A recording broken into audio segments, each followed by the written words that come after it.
Muy buen día, soy Frangie Valencia, estudiante del programa de Psicología de la Universidad Nacional Abierta y a Distancia. Hoy tenemos una invitada muy especial, la doctora Berta Materano, quien nos acompañará dando una pequeña entrevista acerca de la disciplina sobre la salud de la perspectiva de la psicología. ¿Cómo estás?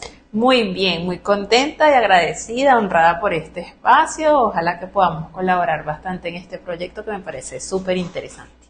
Gracias por aceptar la entrevista. Bueno, como primera instancia, me gustaría que nos contara sobre su perfil profesional y cuál considera que ha sido su mayor logro como médica. Bueno, yo soy médica vascular, mi perfil es de una médica asistencial, es decir, que doy apoyo en todo lo que es la consulta externa, las imágenes diagnósticas, y yo creería que mi mayor logro profesional es mi especialidad. Yo hice el pregrado de medicina general, como se conoce, y luego estudié una especialidad en angiología, que es la medicina interna dirigida a la circulación. Entonces fue un camino bastante retador, pero me llena de mucha satisfacción. Gracias. ¿Cuáles son las principales líneas de trabajo que aborda desde la disciplina en el rol que desempeña actualmente y en qué campo se especifica? Bueno, yo me especializo en el campo de la medicina vascular. Es una medicina que tiene ambas ramas, preventiva y curativa. Hacemos mucho concientización acerca de los hábitos saludables que hacen la prevención de la enfermedad venosa y luego hacemos ya la intervención curativa de las varices y todo el problema circulatorio que tiene un contexto muy de la sociedad y de factores externos que se pueden mejorar teniendo una mentalidad dirigida hacia la prevención. Con base a ese rol, ¿cómo comprende la acción psicosocial? Desde el punto de vista psicosocial, digamos que hay muchas creencias culturalmente en la comunidad latina, que es a la que yo me dirijo y abordo, desde el punto de vista de que hay tabúes que giran alrededor de la presencia de varices, en donde el mayor porcentaje de las personas consideran que es hereditario y que simplemente ellos no tienen ningún rol activo dentro de la enfermedad. Lo ven como algo inevitable y como algo que simplemente queda a manos del médico que lo viene manejando. En mi rol de la consulta concientizo mucho en la parte de la mentalidad, de saberse partícipes dentro de su bienestar y de que el papel de ellos es un rol activo que viene de muchas creencias que han sido instaladas tanto por sus familiares, por ellos mismos, por su entorno, en que no tienen por qué bajar de peso, en que no tienen por qué no hacer ejercicio, en que no tienen por qué colocarse medias de compresión para prevenir que las varices sigan apareciendo, sino que es hereditario. Entonces, digamos que es el mostrarles que tienen un papel mucho más activo desde la conciencia, desde las creencias, desde esos pensamientos, los lleva a un nivel mayor de participación activa y hacen que el porcentaje de complicaciones de la enfermedad venosa en ellos baje muchísimo y mejore su esfera psicosocial, sus relaciones, mejore mucho cómo ellos se ven a ellos mismos, su autoestima, bajan las tasas de depresión y de ansiedad, porque una persona con varices o con úlcera varicosa sobre todo puede tener incluso ideas suicidas, porque son personas que no pueden caminar por ellos mismos, son personas que son una carga para sus familiares para hacer sus labores diarias básicas de supervivencia cotidiana y de verdad les afecta mucho en la parte psicológica y se vuelven una carga social. Entonces, en eso me enfoco y me afinco mucho con mis pacientes. Gracias. ¿Qué acción psicosocial resalta al ejercer esta profesión pues, en estos momentos? Sí, realmente es un vínculo muy grande que hay entre el médico y la asesoría psicológica, sobre todo en las enfermedades crónicas. Las varices son una enfermedad crónica, así como la hipertensión arterial y la diabetes mellitus. Sucede que son enfermedades que el paciente desconoce, como decía anteriormente, que los hábitos son los que van a hacer que ella mejore o que ella esté bien, y que es una percepción de salir de una zona de confort en donde la parte psicológica, nuestra parte de pensamiento, siempre procura preservar esa comodidad y esa autopreservación y seguridad dentro de lo que es la zona de confort. Entonces siempre hay justificaciones para no ponerse las medidas de compresión, para no comer saludable, para no hacer ejercicio basados en esos arraigos psicológicos que los pacientes tienen. Entonces, digamos que en la consulta, mientras les voy haciendo el examen, los voy interrogando, sale el tema a la luz, voy dándoles como esa orientación de que es un problema que es a largo plazo en donde se ven las complicaciones de la historia natural de la enfermedad crónica y que los cambios mucho tiempo atrás tienen una repercusión muy favorable en que estas complicaciones no aparezcan. Entonces realmente el abordaje es así, es trabajarles la psicología de que hay que hacer cambios en nuestros hábitos que nos sacan de nuestra zona de confort, que no es lo que nos agrada al inicio, pero que a largo plazo se ven reflejados en un beneficio mayor. Entonces hacia eso es que va dirigido. Muchas gracias. Bueno, entendiendo que usted no es psicóloga, sino médica profesional, ¿desde qué modelo, de qué enfoque de la psicología orienta las acciones desempeñadas en el campo, pues, de la psicología? Bueno, yo soy una persona que me considero empezando a vivir mi vida desde el estoicismo. Yo pienso que una filosofía de la parte psicológica en la cual tratar de tener una inteligencia emocional que no me permita engancharme con personas o situaciones para la toma de decisiones en virtudes, en búsqueda de virtudes y en búsqueda de seguir los valores. Eso es lo que yo trato de proyectarle a mis pacientes. Les manejo la psicología desde salir del victimismo, primero que todo, sanar y apaciguar la emoción que los trae desequilibrados a la consulta, porque casi siempre, incluso es muy frecuente que suceda, que lloran. Los pacientes, estoy hablando con ellos en este abordaje y se desahogan conmigo.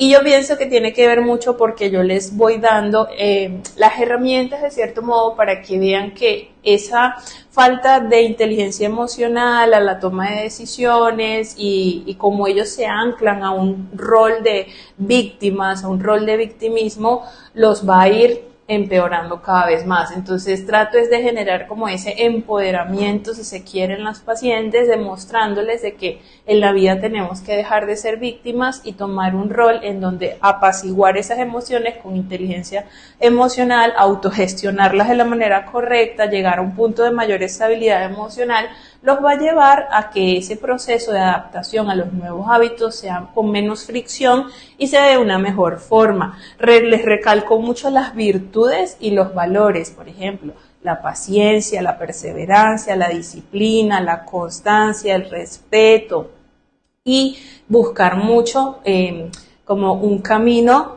de la mano de la parte espiritual, porque en la parte de la religión o en la creencia de ese ser mayor que el 90% de los pacientes tiene, porque casi todos son religiosos de la religión que profesen, pero yo les uno mucho como que la disciplina agrada a Dios o a ese ser superior, la paciencia agrada a Dios, y que al tú hacer eso por ti mismo también eres un reflejo para tus familiares. Entonces muchas veces son madres, son padres, son abuelos, tienen problemas de interacción con su entorno familiar.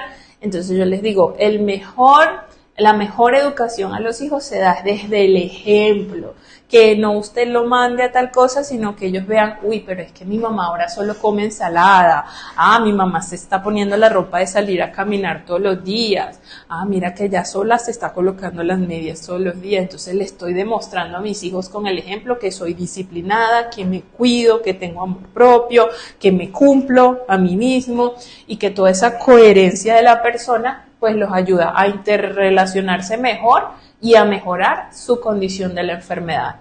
Me encanta mucho el área de la psicología, yo pienso que quizás a futuro me pueda formar formar en ella formalmente como tal, oficialmente, pero sí busco mucho el principio del estoicismo desde el punto de vista psicológico en los pacientes, recalcarles que a esta vida venimos a desarrollar virtudes en base a los valores que en cada familia pues se le ha instaurado a cada persona, que hay un Dios, hay una persona espiritual a la cual muchas de ellas, como mis pacientes son mayores, son edades mayores de 55, 65 años, del género femenino en un 90%, son pacientes muy arraigadas en la fe, entonces desde el punto de vista espiritual, agradar a Dios para la mayoría de ellas es algo muy de peso, muy de valor, y en base a esa mentalidad de salir del victimismo y empoderarse.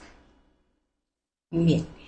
Bueno, tú nombraste un modelo y un enfoque pues muy importante en el modelo de la psicología. Me gustaría saber qué técnicas de abordajes utilizan desde el modelo, pues desde el enfoque que trabajas de intervención utilizando en su ejercicio profesional. Bueno, normalmente ellas vienen a mí con la queja, con el dolor, con lo que le aqueja. Entonces digamos que no hay como tal una técnica, sino que trato de ser muy empática. Primero procuro escucharlas, porque con solo eso siento que hay una apertura. Entonces digamos que mi técnica primero es ser observadora y escuchar. Luego de que ya he escuchado cuáles son sus dolores, cuáles son sus situaciones difíciles que están atravesando, entonces simplemente las sacudo en una realidad de la cual hay un camino, hay una vía que no es la herencia para que ellas se hagan la víctima de que no hay salida, sino que sí hay un camino para que esto que te está quejando lo dejes atrás. Les muestro ese camino y les digo que no va a ser un camino fácil, que se van a enfrentar a muchos fantasmas que vienen persiguiéndolas a lo largo de sus vidas, pero que ellas son capaces completamente de superarlo. Y les recuerdo Dios. Y les hablo mucho de la espiritualidad, les comento que ese ser superior es más grande que cualquier problema que ella considere que la deja atada de manos o que la deja en una situación de frustración, de incapacidad, de impotencia. Y normalmente eso ha sido una técnica que me ha ayudado mucho a que ellas visualicen las cosas y salgan por esta puerta diciendo como que le agradece mucho porque no lo habían visto desde esa perspectiva y que sienten como una transformación mientras están conmigo acá. Entonces siempre es conversatorio, les hago preguntas, no soy como que les doy la información, sino que les hago preguntas. ¿Y tú por qué sientes que eso pasa? ¿Y tú por qué crees que no avanzas? ¿Y tú a qué le adjudicas el hecho de tal cosa? Cuando los escucho, entonces les demuestro. La otra cosa que uso mucho es mi testimonio en relación a el sobrepeso, y cuando hago eso en inglés se dice relatable, que es como que eres capaz de verte en mí, es como esa neurona espejo que tiene la paciente, de decir de que mira, la doctora es como yo, es relatable, es parecido. Me bajan como un poquito de ese pedestal donde lo ven a uno con la bata blanca y pues dicen como que no me voy a dar confianza con ella, ahí se van bajando y ya al final salen abrazando, agradeciendo y con una visión completamente diferente. Pero yo creo que la técnica es esa, es escuchar, detectar cuáles son los puntos álgidos, mostrarles que hay un camino, que sí hay una salida, que hay otra manera de ver la vida y que hay un Dios por encima de todo. Yo creo que esa sería como mi técnica para mostrarles que el estoicismo es apagar la emoción, desarrollar inteligencia emocional, empoderamiento y tomar decisiones ya en un terreno de estabilidad psicológica y emocional, sin emociones completamente alteradas, para que todas las decisiones que tomen puedan tener un buen resultado. Usted ha dicho algo muy importante, es que es la relación entre el paciente y el profesional. ¿De qué manera considera usted que se puede mejorar esa colaboración del psicólogo y un profesional de la salud para ofrecer un enfoque más holístico pues al servicio del paciente? Sí, totalmente. La atención debe ser multidisciplinaria siempre. Y aunque los médicos de la medicina occidental, de los que venimos pues de universidades convencionales no tenemos como a veces ese abordaje tan holístico, ese abordaje tan integral de que todo deriva de una buena salud mental, y aunque si bien hay enfermedades que son desequilibrios metabólicos o genéticos o hormonales o de otra índole, autoinmunes, siempre hay un contexto de la salud mental de fondo, y eso también se lo recalco mucho, mucho a las pacientes, que hay que revisarse la parte de creencias, de traumas, la parte de duelos mal manejados, de situaciones de vida que no se han podido manejar, evaluar y autogestionar de la mejor manera, porque la psicosomatización es real.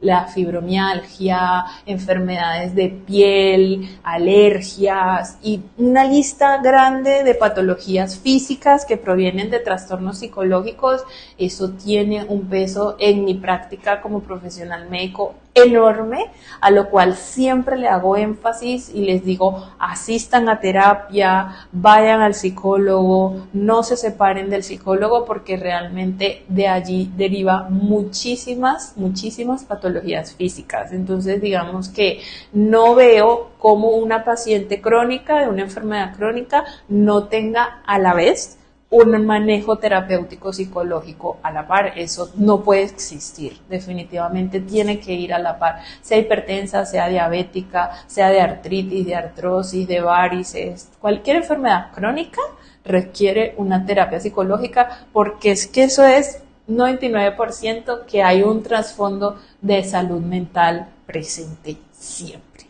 eso es definitivo. Veo que trabajas de manera interdisciplinaria y transdisciplinaria. ¿De qué otra manera lo trabajas? No, normalmente acá, pues yo soy o de otras disciplinas. Claro. Normalmente acá hacemos un abordaje entre cirugía vascular, medicina interna, fisioterapia, nutrición, psicología, y más que todo son como esas 4 especialidades. Ya cuando hay un pie que está muy comprometido, ya entra ortopedia y entran otras especialidades, pero digamos que la base principal que se trabaja acá es fisioterapia con cirugía vascular, nutrición y psicología. Eso es como trabajamos nosotros. Todos tienen una complementariedad, sea interdisciplinariamente o transdisciplinariamente. Por eso yo lo englobo más como multidisciplinariamente, porque se hacen juntas médicas para los casos que verdaderamente lo ameritan. Ahí ya es como una fusión, no es que primero te veo el vascular y bueno, te voy a mandar al psicólogo, no, sino que en la junta médica está presente psicología, todas las ramas allí, desglosando hasta lo más mínimo el caso del paciente, y eso lo aplaudo mucho. En clínicas también grandes como la Fundación Valle de Lili, en donde tuve la dicha y el honor de trabajar también 3 años, igualmente los casos más complejos, cirugía de cabeza y cuello, todos hacían juntas médicas, y eso es algo que debe de hacerse y no se hace en todos los sitios, lamentablemente. ¿Y has participado en algún proceso de investigación? Sí, pero recientemente no, ahorita no estoy activa en la investigación. ¿Pero anteriormente? Anteriormente, claro que sí. Me gustaría que me contara un poco de tu experiencia. En Ascardio, yo soy venezolana, para Colombia hice la homologación en el 2014, pero en Venezuela antes de eso, en el 2009 en Ascardio, hicimos un estudio acerca de lo que es el engrosamiento de la arteria carótida, lo que se llama el grosor miointimal, para evitar procesos de enfermedad cerebrovascular, para evitar isquemias cerebrales, embolismos a la parte intracraneal, y ese fue un estudio que publicamos en una revista de investigación, pero la verdad no estaba tan hilado al contexto psicológico con ese tipo de la enfermedad. He hecho investigaciones acerca de lo que es la parte de lo que son los hábitos, más que todo los hábitos negativos, y cómo se relacionan indicadores de sobrepeso con insuficiencia venosa, como lo es el síndrome metabólico, que es unos indicadores de la circunferencia abdominal y de unos marcadores de laboratorio de sangre para detectar si los pacientes con sobrepeso y con una obesidad a predominio abdominal central pueden tener más presencia de vena varice. Más que todo han sido estudios relacionados a esa parte muy clínica de la varice, no tanto a la parte psicológica, pero sería interesante. ¿Qué aspectos éticos de la psicología son los más relevantes en su campo de atención? Bueno, yo pienso que el aspecto ético más importante es no caer en la iatrolalia. La iatrolalia es el daño que se hace con la palabra y los médicos tenemos mucho peso en lo que decimos ante nuestros pacientes porque nos han colocado en un pedestal socialmente, si se quiere. Entonces, he notado mucho que las pacientes no van a indagar más allá de la palabra santa de su médico. Y eso yo también les abro bastante los ojos. Digo, así como vemos médicos que estamos con vocación y que estamos con valores ejerciendo nuestra profesión, hay de todo en la viña del Señor. Entonces, pueden haber médicos que no son del todo éticos, que no tienen valores, que no se presentan a trabajar en sus mejores condiciones. Incluso, les digo yo, hasta ese punto hay que bajarnos un poquito a los médicos del pedestal en el sentido de que yo como paciente debo cerciorarme por mi bienestar primero y no idealizar al otro.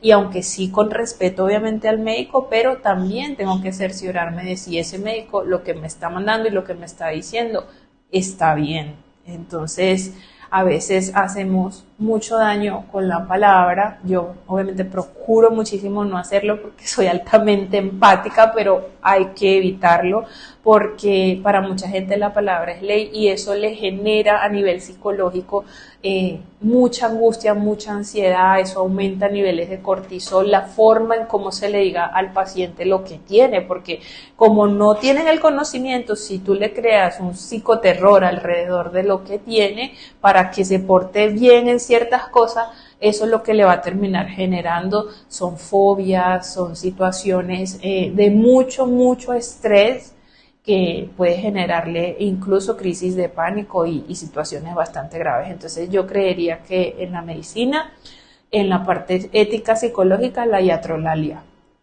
Ok, bueno, en el campo pues de la salud y en otros campos pues manejamos diferentes pues clases de pacientes, unos pues son como más calmados como otros que a veces se alteran por dichos procedimientos o cualquier otra cosa. Entonces, ¿cómo se manejaría el dilema ético que puede surgir durante el ejercicio profesional y cuáles son los recursos o herramientas que utilizaría pues como para darle solución o resolver pues dicho problema? Pues para manejar los problemas éticos en la medicina está el Comité de Ética, que es una institución que pertenece al Colegio de Médicos colombiano, que son los que estudian los casos de infracciones a la ética y obviamente en caso que lo ameriten sancionan al médico, al profesional que lo realizó. Cuando ante la Secretaría de Salud llegan denuncias o ante las instancias que lleguen denuncias en relación al buen desempeño de un profesional médico en la parte ética, interviene este comité de ética.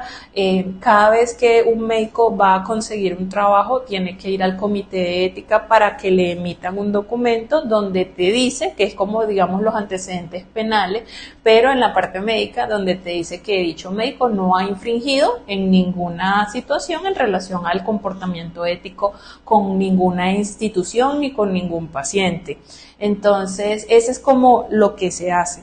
Nosotros, ¿qué hacemos? Obviamente, y eso depende de la escuela, ¿no? De la universidad donde cada profesional se gradúa, por lo menos mi universidad tiene mucho la parte del juramento hipocrático, tiene mucho lo que es hay un principio que es el latín, que es primum non nocere, que significa primero no hacer daño, y siempre basarnos en lo que son la actualización médica, en la educación médica continua.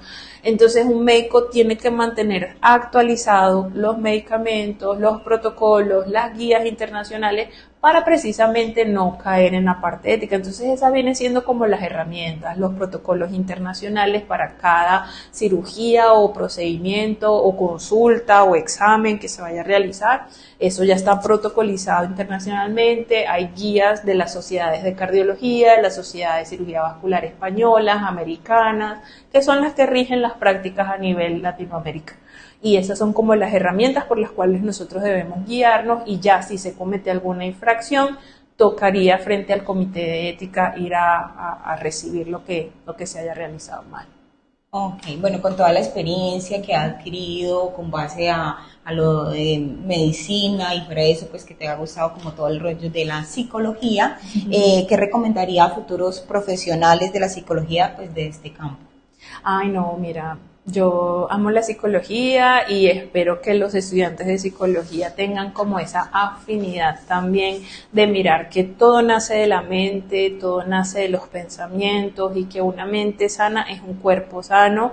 Y les diría que en relación a mi práctica de la medicina vascular, pues se enfoquen mucho cuando tengan sus pacientes mayores y que si algún momento llega a salir el tema de las varices, en los datos que ya les dije inicialmente de esta entrevista, de empoderarlas, de sacarlas del victimismo, de revisarle que no vayan a tener traumas, duelos inconclusos, situaciones psicológicas que lo que hacen es que ellas viertan todo eso hacia la parte de los síntomas de las piernas, de los calambres, de la pesadez, de la hinchazón y de las úlceras y de todo lo que les puede pasar en las piernitas, porque es que hay un nexo ineludible entre esas dos cosas. Entonces, si eres estudiante de psicología y algún día tienes una paciente con venas varices, averíguale, indágale, búscale a ver y ayúdala en la parte de salud mental porque siempre está presente. Y te felicito por esta decisión de ser psicóloga porque me parece que es una labor noble y muy necesaria. Sí, en estos tiempos. Sí. Bueno, eso es todo por hoy. Muchísimas gracias, doctora Berta, por su valioso tiempo, por sacarle este ratico y darnos pues las perspectivas desde la psicología, desde el punto de vista de la salud. Quedamos muy agradecidos y sé que todas las audiencias o lo que van a ver pues este contenido pues va a quedar muy agradecidos. A ti, que te vaya muy bien. Gracias.